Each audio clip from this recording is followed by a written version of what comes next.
Glória a Deus. Amém, queridos. Irmãos e irmãs, pode se sentar. Os irmãos que estão em casa, sejam todos muito bem-vindos a essa transmissão. Estamos transmitindo hoje somente pelo Facebook. Quero cumprimentar todos os irmãos que estão presentes aqui. Irmão, tem Bíblia demais aqui. Acho que deixaram as Bíblias tudo aqui, sim. Os irmãos que estão conosco aqui, agradecer a cada um de vocês pelo deslocamento de suas casas, estarem podendo ter a oportunidade de estarem presentes nesse templo. E é com muito prazer que nós fazemos uso dessa oportunidade como igreja, de estarmos reunidos no templo e também fora do templo, através da internet. E vamos aproveitar esse tempo então para nos alimentarmos. O tema da palavra que nós temos para o nosso coração nessa noite é a importância do congregar. Não quero entrar no mérito de decretos ou não, né? Nós tivemos uma reunião ontem com a liderança da igreja e fizemos, por opção de maioria, usufruir do nosso direito garantido pela Constituição Federal e pelo governo do Estado. Então nós queremos aproveitar esse momento para trazer uma palavra que vai falar exatamente dessa importância. Diga assim comigo: a importância do congregar. Nós sabemos que existe um sistema, não em Nova Friburgo, existe um sistema mundial, que já não é de hoje, mas há muitos anos, talvez há muitos séculos, vem tentado tirar do coração do homem essa importância, vem tentado desconstruir a verdadeira importância desse momento. E o fato de estarmos aqui não significa que não tenhamos zelo pela vida, porque eu entendo como a igreja como uma assistente de serviço indispensável, essencial, porque muitas pessoas não estão morrendo somente pelo Covid, mas estão morrendo de depressão, estão morrendo porque não aguentam a pressão do desafio. Nós temos pastores entre nós que tiveram suas igrejas fechadas, que tiveram luto. Nós acabamos de receber uma notícia agora, no momento que estávamos na escola bíblica dominical, que um pastor amigo nosso foi recolhido pelo Senhor, pastor Reinaldo. Estamos orando por ele desde quando soubemos que ele estava internado, e o Senhor aprove ao Senhor recolhê-lo. E o fato é, queridos, que não sabemos lidar com isso, não sabemos lidar com a perda. A gente se prepara para muita coisa nessa vida, mas no fato de angariar, no fato de conquistar, no fato de receber, mas nem sempre, ou quase sempre, a gente não se prepara para perder. E uma vez que nós temos essa oportunidade de congregar, respeitamos a todos os irmãos e irmãs, pastores, colegas de ministério, que nesse momento estão com suas portas fechadas, e se fizeram isso, certamente fizeram com base no respeito à lei municipal. E não que nós não queiramos respeitar a lei municipal, mas nós estamos também respeitando a lei federal e a lei estadual. E eu fico muito tranquilo por isso, porque não decidi isso sozinho, decidimos juntos, nós e a liderança da igreja.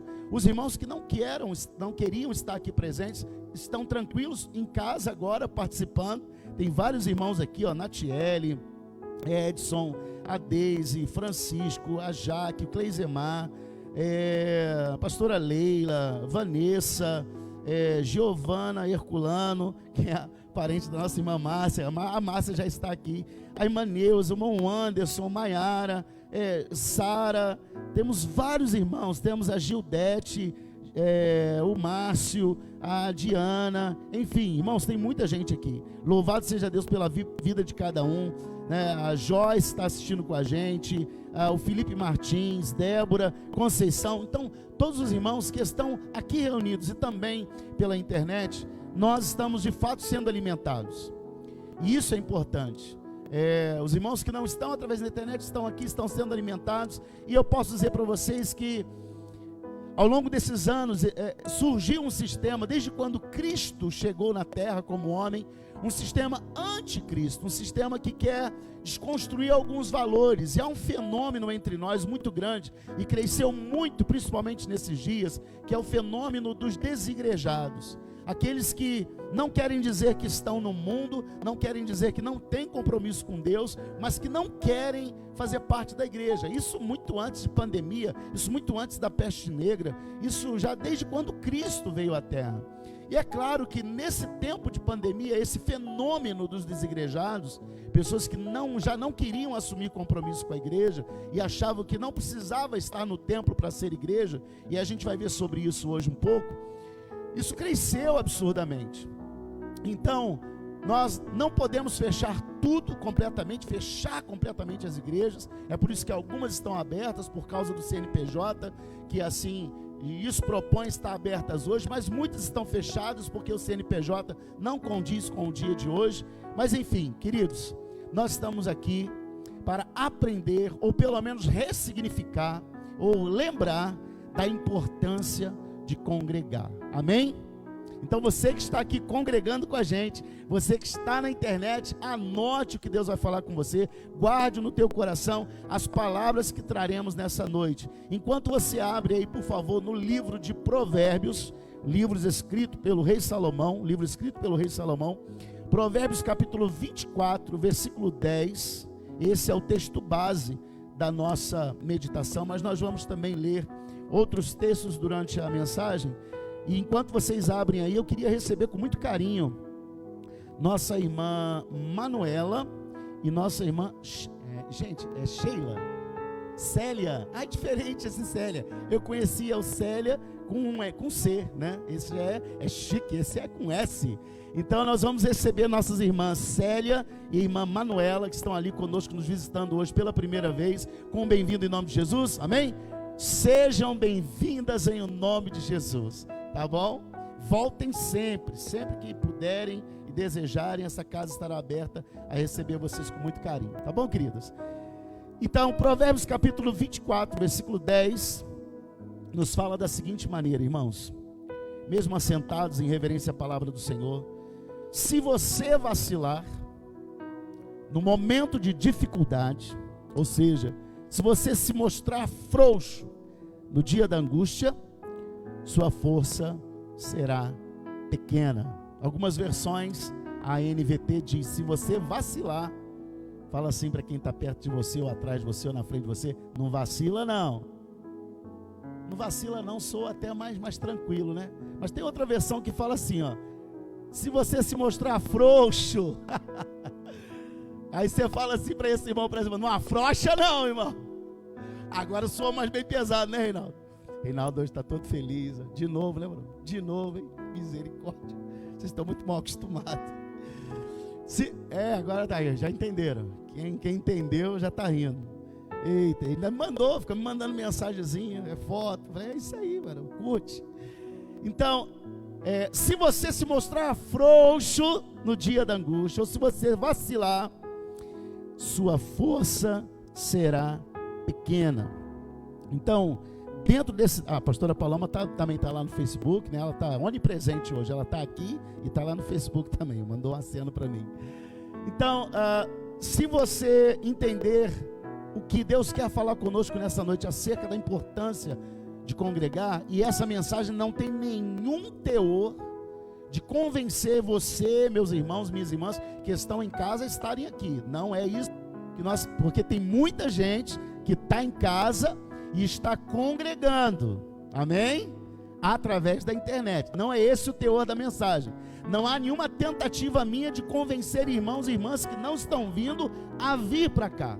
A gente vai falar de algo muito mais complexo, a gente vai falar de comprometimento. Irmãos, nós temos irmãos que são parceiros dessa obra, que são amigos dessa obra, que moram em outro país, nos Estados Unidos. Estão tão presentes aqui, que você não vê, aliás, nunca viu. Vou falar uma, por exemplo, que é a Silvia. Você nunca viu a Silvia entre nós aqui na igreja, nem no templo antigo, mas ela está presente o tempo todo nesse lugar, se faz valer presente nesse lugar, através de muitas formas de contribuições que ela tem feito nessa casa. Então, o congregar, diga assim, o congregar vai muito além do estar presente, porque surgiu na cabeça de alguns que congregar é estar fisicamente presente. Da mesma forma que nós temos irmãos que quase não podem, nesse tempo de pandemia, ou tal como a Silvia, nunca estiveram presentes num culto conosco, mas são presentes, congregam entre nós. Há muitas pessoas que estão presentes, não faltam culto, mas não entenderam ainda o sentido do que é congregar. Então, o apóstolo Paulo, ele para mim, é um dos apóstolos assim, fantásticos. Todos são maravilhosos, todos têm experiências importantíssimas para passar para nós. Mas o apóstolo Paulo, ele traz assim uma bagagem muito forte para que o cristianismo ganhe o valor que tem até o dia de hoje. E a primeira coisa que eu entendo como importância do congregar é que nós fazemos isso para edificação espiritual. Diga assim: congregar é importante para a minha edificação. E, por exemplo, tem crente que às vezes fica chateado porque pediu um cântico, né? E claro, quando a pessoa pede antes do culto começar, a gente tem até, né, como Ministério de Louvor, se organizar, mesmo não tendo ensaiado, mas isso é um hino que a gente conhece, colocar ali na pauta do louvor que a gente vai cantar. Mas tem crente que fica chateado porque, eu não queria que cantasse aquela música hoje, eu queria aquela outra música. Eu queria que tivessem orado, sei lá, por missões hoje, embora, né, a gente ora por missões sempre. Mas se acontece alguma coisa na liturgia do culto que não agradou a pessoa, ela fica triste. Mas eu queria o hino, não cantaram. Mas eu queria ver a Jéssica dançando hoje. A Jéssica não dançou. Ou então eu queria ver a Thalia. Aí não veio hoje, vai vir outro dia que a Jéssica vai dançar. Poxa, a Thalia, eu queria ver a Thalia. A Thalia não veio, não dançou, foi a Jéssica que dançou. Aí fica chateado, porque não foi. O ministro de louvor que estava aqui era outro, era a Josi, não era, né, não era o Bruno. Irmãos, deixa eu dizer algo para vocês. A edificação do corpo de Cristo não depende do nosso agrado, porque a palavra vai dizer que a alegria do Senhor é a nossa força. E o culto que nós prestamos aqui não é para os crentes, o culto não é para Maria, o culto não é para o Alacton, o culto não é para a Zaida, o culto é para o Senhor. Nós não prestamos culto a homens e nem a anjos. Nós prestamos culto a Deus, de forma que qualquer coisa que façamos aqui, desde chegar na porta, limpar o pé, de limpar as mãos, de cantar, de pregar, de tocar, de levantar as mãos para orar, de trazer a palavra, tudo que estamos fazendo tem o propósito e finalidade de agradar ao coração do Pai, porque a alegria do Senhor, porque quando agradamos ao Senhor, porque quando adoramos em espírito e em verdade, Ele se alegra, e a alegria dEle é a minha força, é a sua força, é a edificação que precisamos. Aleluia! Então diga assim: a alegria do Senhor é a minha força. E o apóstolo Paulo vai dizer, abra lá rapidamente em 1 Coríntios, capítulo 14, versículo 26.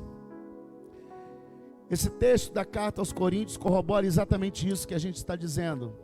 1 Coríntios, capítulo 14, versículo 26, o apóstolo Paulo diz para a igreja de Corinto, como eu quero dizer para vocês aqui hoje nessa noite: que fazer então, irmãos?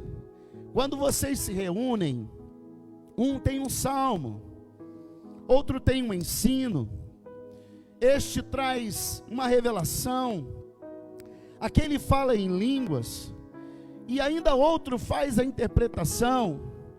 Que tudo isso seja feito para edificação.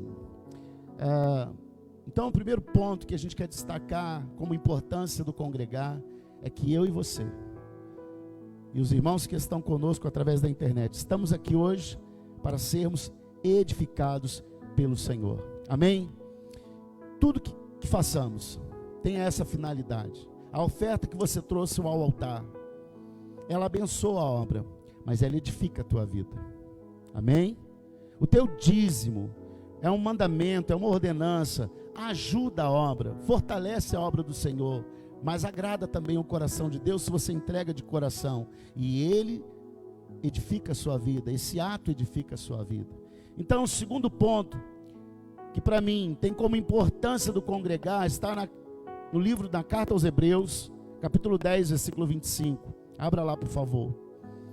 Vai falar exatamente, esse texto vai elucidar para nós sobre o exercício da coletividade do corpo. A gente precisa entender, que fique bem claro isso, que quando uma pessoa que quer adotar a filosofia de andar desigrejada, desgarrada do corpo de Cristo, ela está cometendo um equívoco, porque ela acha que sozinha pode ser igreja. E diga assim: uma pessoa sozinha não pode ser igreja. Queridos, eu não posso bater no peito e falar assim: eu sou a igreja. Não. Igreja é sinônimo de coletividade. O próprio Jesus vai dizer: quando estiverem 2 ou 3, igreja é eu e mais um.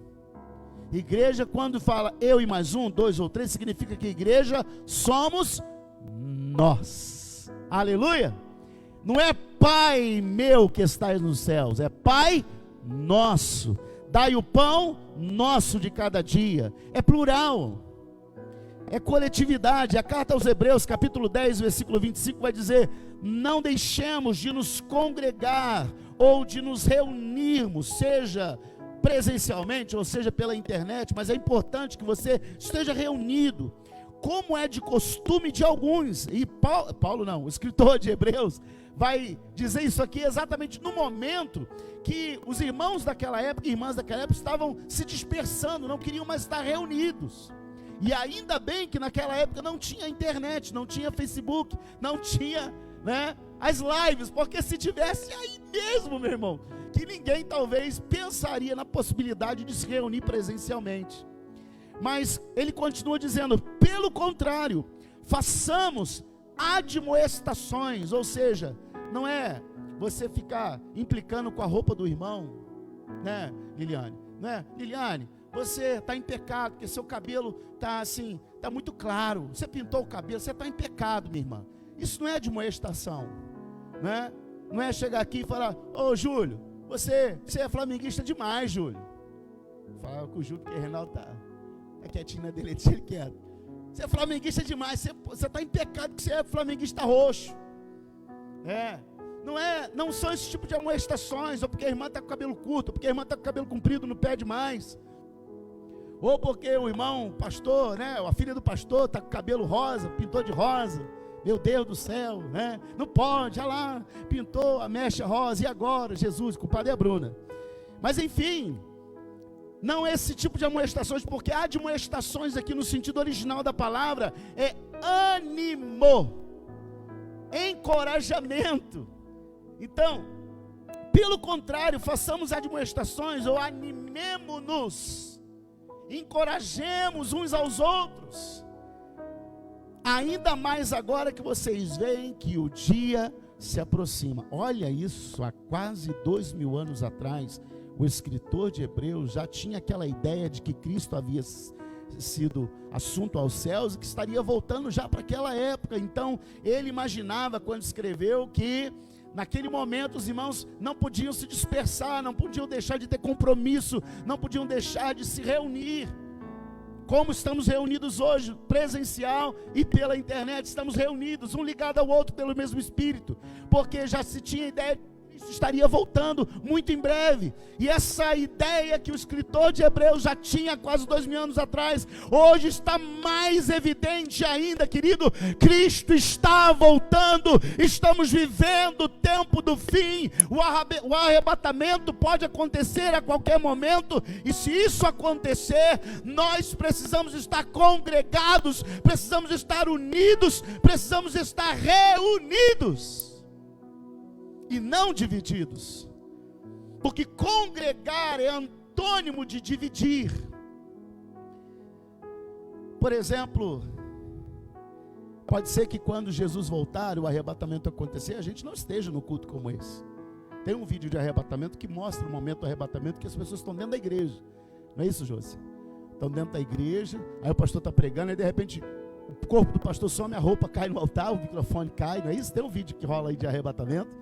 Aí os irmãos, uns ficam assim, a igreja fica bem vazia, sobe. Eu acho que é o contrário, eu acho que vai sumir alguns dentro e a igreja vai continuar lotada.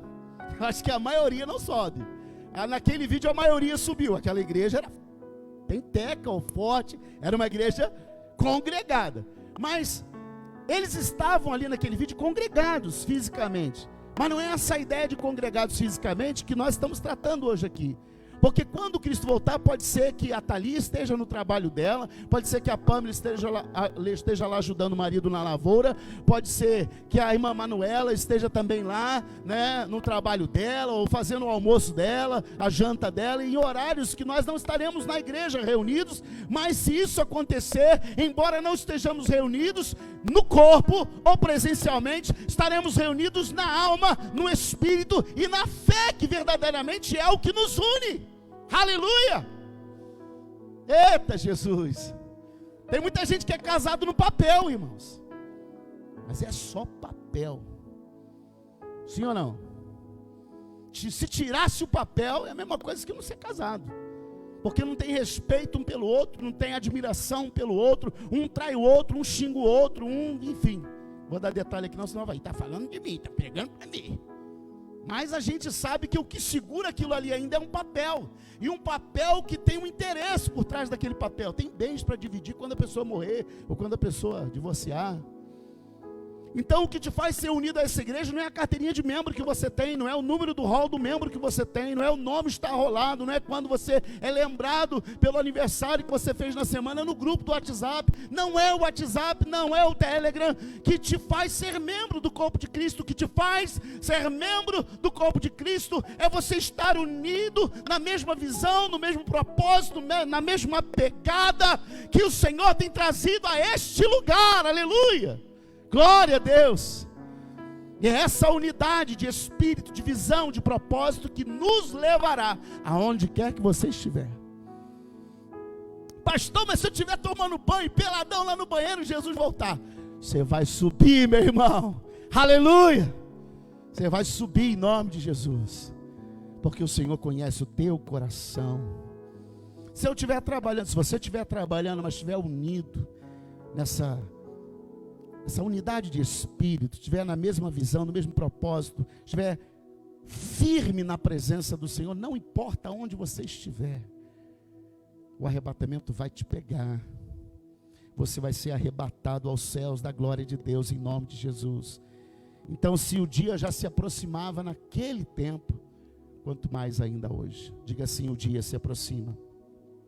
Então, o segundo motivo pelo qual é importante congregar é porque nós estamos exercendo a coletividade do corpo. O corpo não é um, o corpo somos nós. Aqui estamos nós pela internet e pela igreja física, representando o corpo do Senhor. Terceiro motivo pelo qual é importante congregar: para ministração dos sacramentos. Nós, como igreja cristã protestante, nós reconhecemos 2 sacramentos. O primeiro sacramento é o batismo. O segundo sacramento é a Eucaristia. Eu lembro que quando começou essa história da pandemia, nós tentamos nos adaptar. Tentamos nos adaptar de que forma? Principalmente no momento da ceia. Como é que a gente ia fazer? Naquele tempo era rigoroso demais. O decreto tinha saído e não tinha como, porque realmente a gente estava lidando com uma coisa que era totalmente desconhecida para nós. E aí deu-se a ideia de fazer o seguinte: isso veio até como direção do próprio bispo para nós: vocês vão pegar o pão e o vinho, o suco, e vocês vão convidar os irmãos em casa a fazer a mesma coisa. Eles vão pegar o seu suco, o seu pãozinho ou o seu biscoito, se não tiver pão, porque a gente estava numa crise. Hoje continuamos numa crise ainda. Muitas pessoas não têm condições de comprar um pão ou de comprar um suco de uva. Então, se falou até na possibilidade de usar um pedacinho de biscoito e um copo d'água, não tem problema. E aí, nós abençoaríamos então pela internet o pão e os elementos, enfim, e todos participaríamos da ceia do Senhor. É algo novo, é algo diferente, que a gente faz crendo que de fato está sendo aceito por Deus como uma ceia legítima. A gente só vai saber disso quando chegar lá no céu. Porque a ceia, além de ter essa ideia do memorial, de ser um memorial da morte de Cristo por nós, ela também traz a ideia de comunhão. Obrigado, querido, chegou na hora, viu? Então a ceia traz a ideia também de comunhão. E aí é lógico, comunhão nem sempre significa estar presente, porque, como eu falei, tem muita gente presente que não está em comunhão, como tem muita gente que está distante, mas está em comunhão. Mas perceba que algumas ações que foram tomadas em relação à pandemia, para conter a pandemia, de alguma forma vão desconstruindo da cabeça das pessoas aquela ideia original da comunhão e da congregação. E o diabo, quando chega para destruir uma ideia, ou desconstruir pelo menos um propósito, ele não chega, queridos, de pé, solapando, não. Ele vem sutilmente. Perceba que quando Satanás tenta tirar Eva do propósito original de Deus, ele não usa uma palavra nova. Ele não chega lá com a profecia de Nostradamus no Jardim do Éden, olha, Eva, eu tenho uma profecia aqui de um cara que vocês não conhecem, chamado Nostradamus. Não, ele chega com a palavra de Deus. E ele pega a palavra que o próprio Deus disse para Eva e transforma, ou pelo menos distorce aquela palavra, dizendo: mas foi assim que o Senhor falou, e ela assim falou, que se a gente comer, a gente vai morrer, né? E aí a gente não deve fazer isso. Não, mas não é bem assim. Então ele distorceu aquilo que ela já conhecia. E que o que tem acontecido ao decorrer dos anos que temos vivido é que Satanás vai tentar desconstruir, descaracterizar, descategorizar o que nós conhecemos como princípios bíblicos, como princípios eternos do que Deus tem nos ensinado ao longo desse tempo. E um deles é a importância do sacramento. Irmãos, eu tenho certeza absoluta que nem todo mundo no dia de ceia, por estar fora da igreja, do convívio presencial da igreja, por estar em casa e naquele momento não ter o pão, ou sei lá, não ter o suco, eu falei, não, eu vou deixar passar hoje, na quarta-feira eu compro, na terça-feira eu compro, e aí eu participo, porque aí eu assisto o vídeo novo. Aí passa a terça, passa a quarta, a pessoa não lembra, e aquilo passou. E tem pessoas que não entendem a tamanha importância do sacramento do batismo e da ceia, que mesmo quando estavam vindo presencialmente na igreja, muitos não faziam questão de participar. Preferia continuar no pecado, na vida de erro, mas não queria naquele momento se arrepender, se consertar, para fazer valer o seu direito de ser um com Deus. E por causa do pecado e a culpa que o pecado traz, a pessoa não se sentia apta para participar da ceia, quando na verdade não há ninguém apto.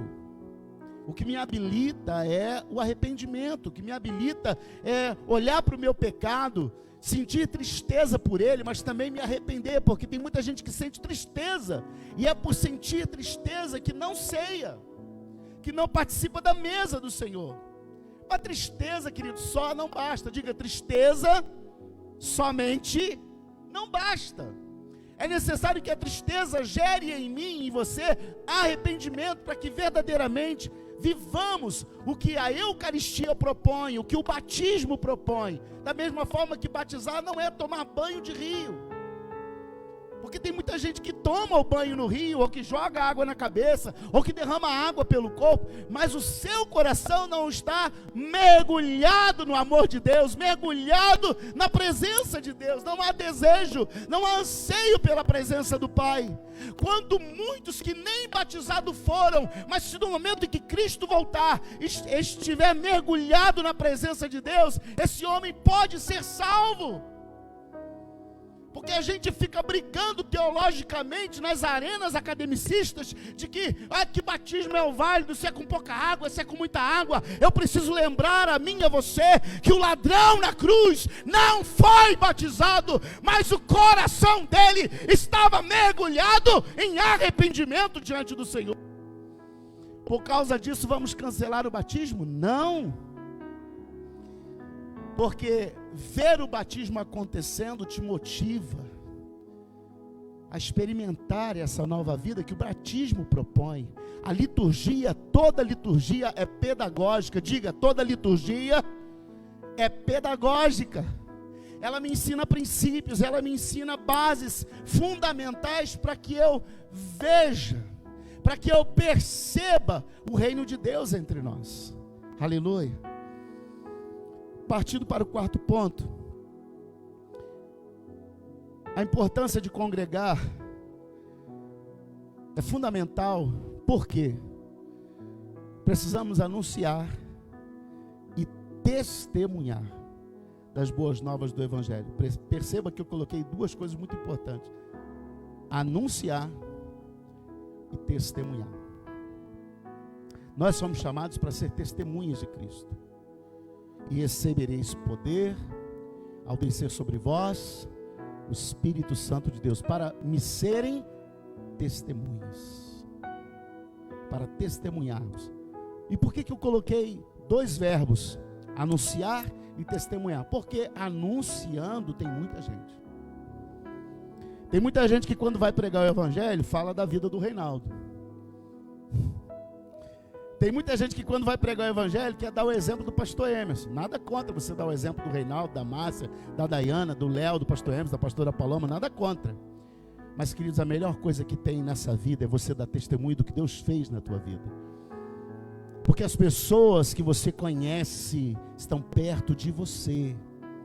E não adianta você falar para as pessoas que estão perto de você de um Deus que transformou a vida de pessoas que estão distantes, que elas não conhecem.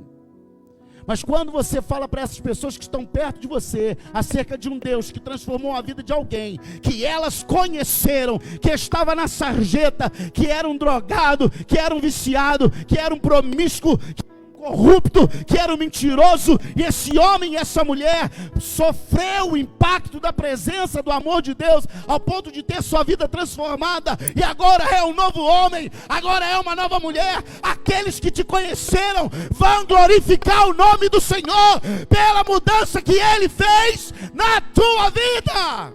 Aleluia! Então, vai impactar se você falar do Bruno, do testemunho do Bruno para alguém? Vai sim. Se você falar do testemunho da irmã Ângela para alguém, vai impactar sim. Mas quando você falar do que Deus fez na sua vida, não haverá ninguém que possa dizer o contrário. Aleluia. Porque contra fatos não há argumentos. E para justificar esse ponto, é importante estarmos unidos para congregar, para anunciarmos e testemunharmos das boas novas do Evangelho, lá em Mateus capítulo 28, versículo 19.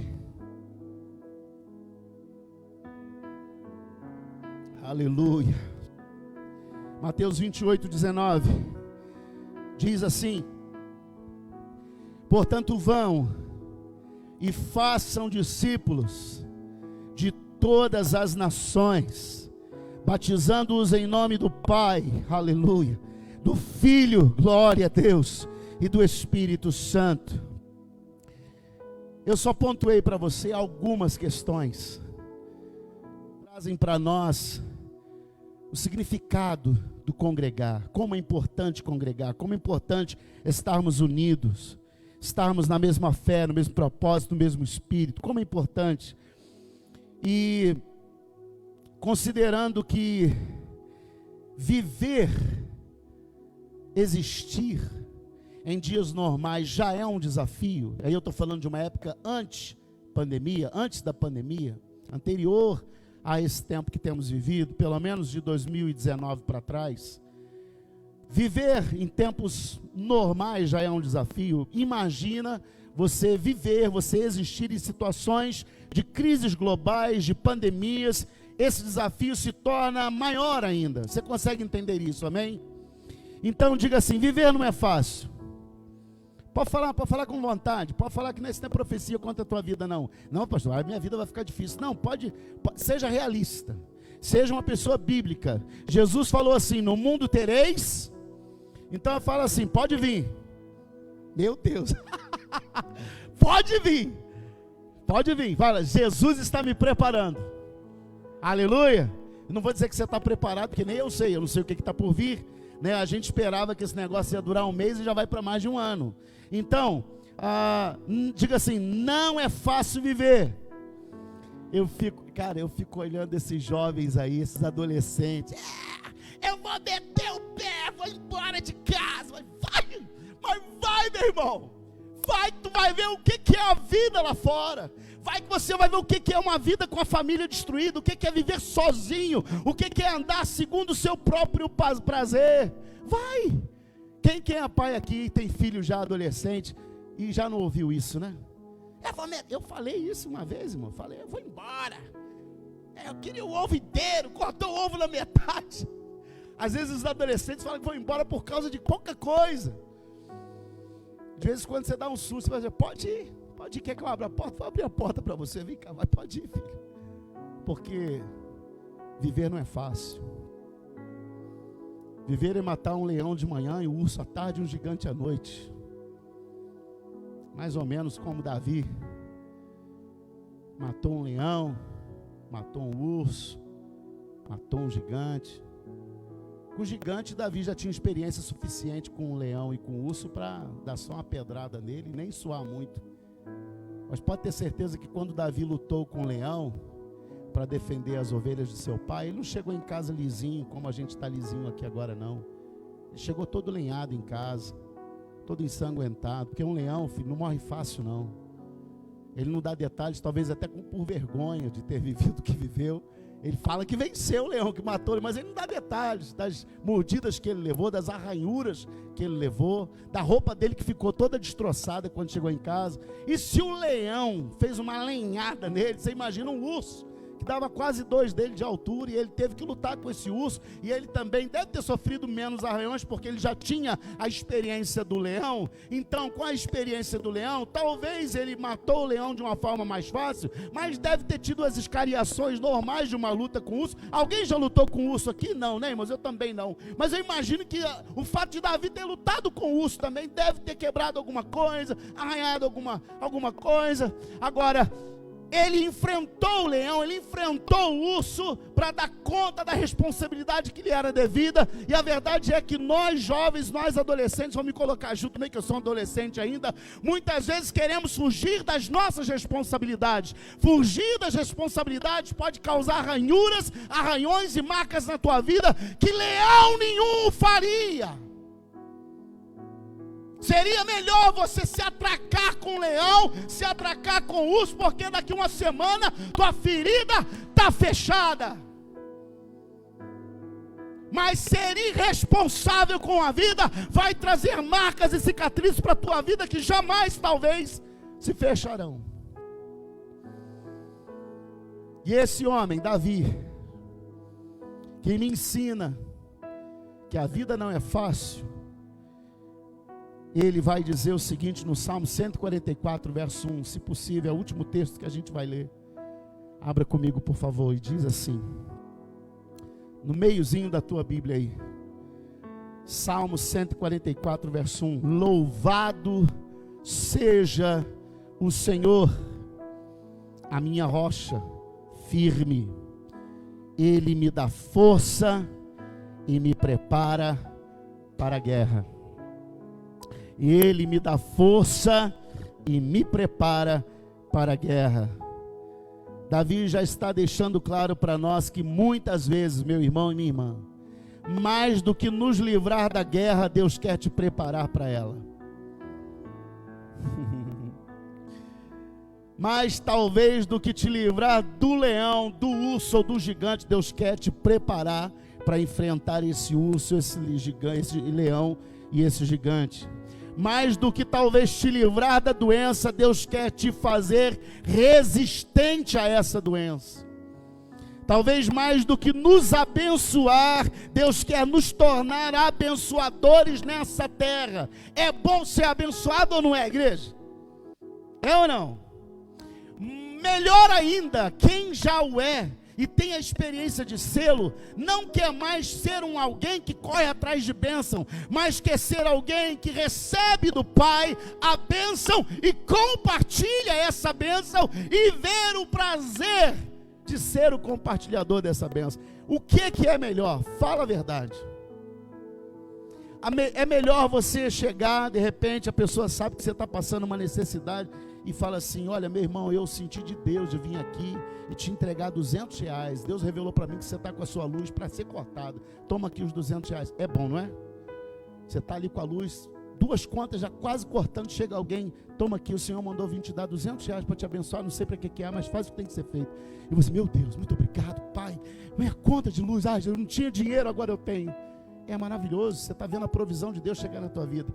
Mas é muito melhor, e você vai concordar comigo, quando você tem os R$200 sobrando, aleluia, sobejando, quando você, às vezes nem está sobrando, mas você tem transbordando, vou falar sobrando, não, transbordando na sua vida, e mesmo que não esteja transbordando, mas você tem fé suficiente para que, sabendo que alguém precisa de ajuda, e você vai naquele alguém, dá aquela ajuda, e você olha no rosto daquele alguém, o choro sendo contido, as lágrimas sendo contidas, porque ela entende que não foi você, mas foi o anjo de Deus que chegou na vida dela e mudou a situação dela, porque você deu crédito à voz do Espírito Santo ao teu coração.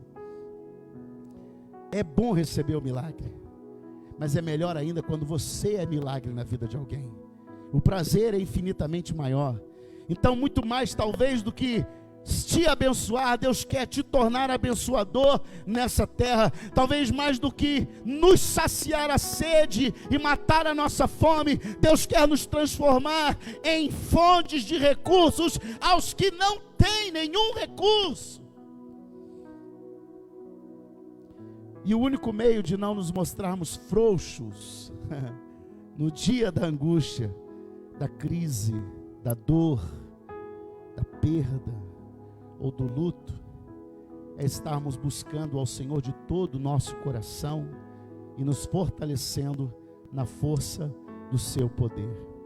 Isso sim nos tornará fortes para resistirmos firmemente ao dia mau, porque esse dia mau tem chegado e vai continuar chegando. Eu não quero com isso ser pessimista e dizer para você não esperar dias melhores. Eu espero dias melhores. Mas pode ser que esse dia melhor que nós estamos esperando seja para a eternidade. Ninguém tem certeza de que haverá dias melhores antes que Cristo volte. Pelo menos as profecias não ensinam isso. Por isso, não se acomode. Fique de pé. Não se acomode. Não desanime. Fala para quem está aí do teu lado. Não pare. Não pare. Não seja frouxo. Não, isso aí sempre você fala não. Calma aí que senão teu irmão vai ficar bravo contigo. Eu falei só não pare. O resto eu estou falando.